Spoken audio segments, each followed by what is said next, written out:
The letter was written in shaky crayon strokes, red, green, and a little smudge of blue, folded unevenly as if tiny hands had pressed it down with all the hope in the world. Alexander Rhodes, billionaire CEO of Rhodes International, hadn't planned to see it. He hadn't planned to pick up the wrong stack of mail from the donation center either. And he definitely hadn't planned for a child's Christmas wish to hit him harder than any corporate crisis ever had.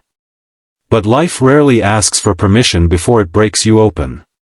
It was December 20th, snow drifted lazily across the tinted windows of his penthouse, where he sat alone as always, planning another charity event he couldn't personally attend. The holidays had never meant anything to him, not since he lost his mother as a child. December was simply another month of meetings. Until he read the letter. Inside the crooked envelope was a note, a drawing of a crying woman, and a stick figure child holding her hand.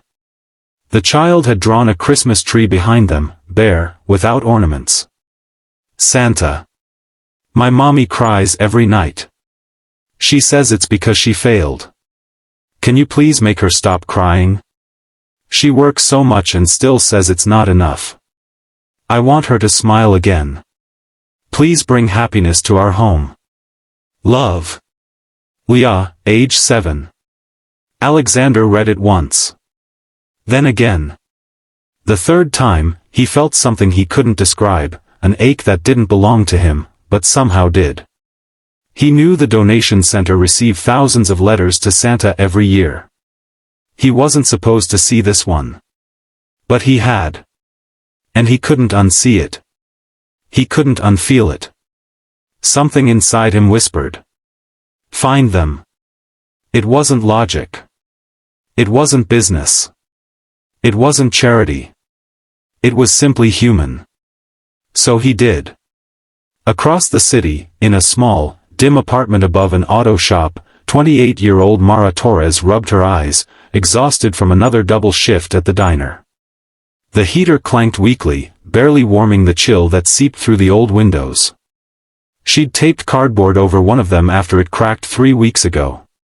She couldn't afford to replace it, not after paying for a school uniform, rent, and medical bills left over from the car accident last year. She didn't tell Leah everything, but children feel more than they're told. And Leah felt everything. Mommy, are you tired? Leah asked softly, watching her from the couch where she colored. Mara forced a smile. Just a little. Did you finish your drawing?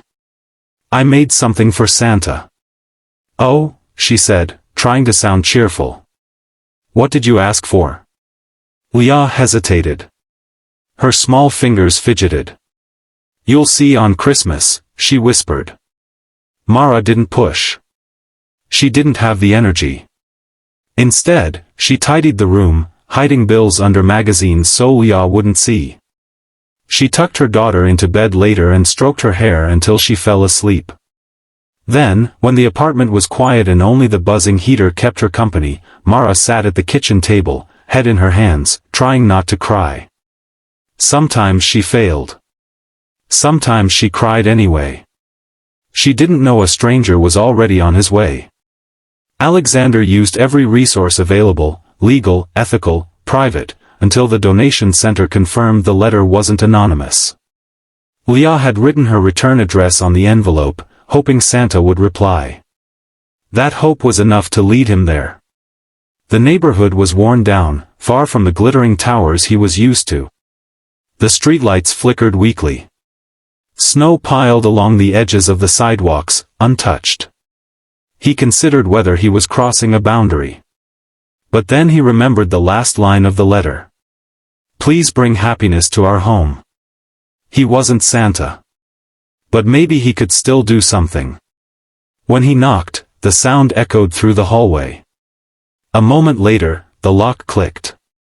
A tired young woman opened the door, confusion rising in her eyes when she saw him.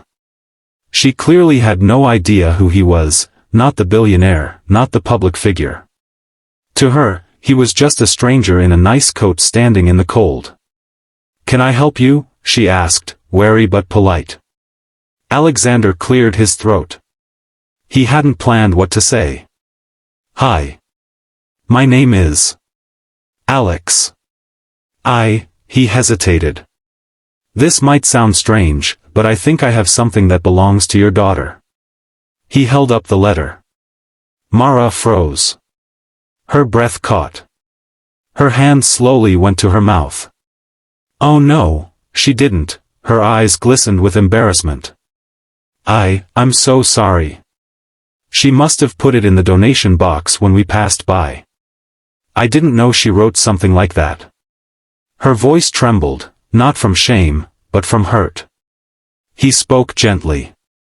You don't need to apologize. Her letter was powerful. Mara swallowed hard. I never meant for anyone to read it. I know. But I'm glad I did. She looked up, confused. Alexander continued, I don't want to overstep. But if you're going through a hard time, maybe I can help. In whatever way feels comfortable for you. She tensed immediately. No, I mean, thank you, but I don't take charity. I understand, he said softly. I thought the same way for years. That made her pause. Before either could say more, a small voice called out. Mommy? Who's at the door? Leah peeked out from behind her, holding a stuffed rabbit missing one ear. Her eyes widened when she saw the letter in Alexander's hands. You're Santa's helper, she whispered. Alexander blinked. He hadn't expected that. But he knelt to her level, offering a gentle smile. Something like that. Leah's face lit up, innocent, hopeful, untouched by the heaviness that clouded her home. She tugged his sleeve. Did Santa get my wish? Did he see my letter?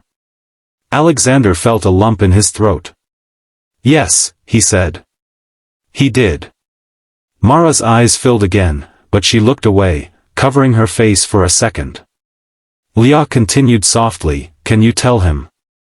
Mommy is trying very hard. She's the best mommy. That broke him slightly. He nodded. I'll make sure he knows. Alexander didn't fix everything overnight. He didn't swoop in with outrageous offers or sudden miracles. Mara would never accept that anyway. Instead, he came back the next day. And the next. He helped quietly, respectfully. Like when he noticed the broken window and arranged for a repair as a building maintenance routine. Or when he left a grocery card mailbox from a holiday program. Mara saw through some of it, but she didn't fight him. Her pride mattered, but her daughter mattered more. He visited often, sometimes to drop off books for Leah, sometimes to talk with Mara while she cooked or after her shift. She learned he'd grown up without much, that grief had shaped him too. They talked about dreams they'd buried. They talked about things they'd lost. And slowly, the apartment filled with something it hadn't seen in months. Warmth. Laughter. Light. One evening, a week after Christmas, Mara finally asked him the question she'd been holding in. Why us? You could help anyone. Why, my daughter? Why me? He answered honestly. Because her letter reminded me of myself, when I was a kid.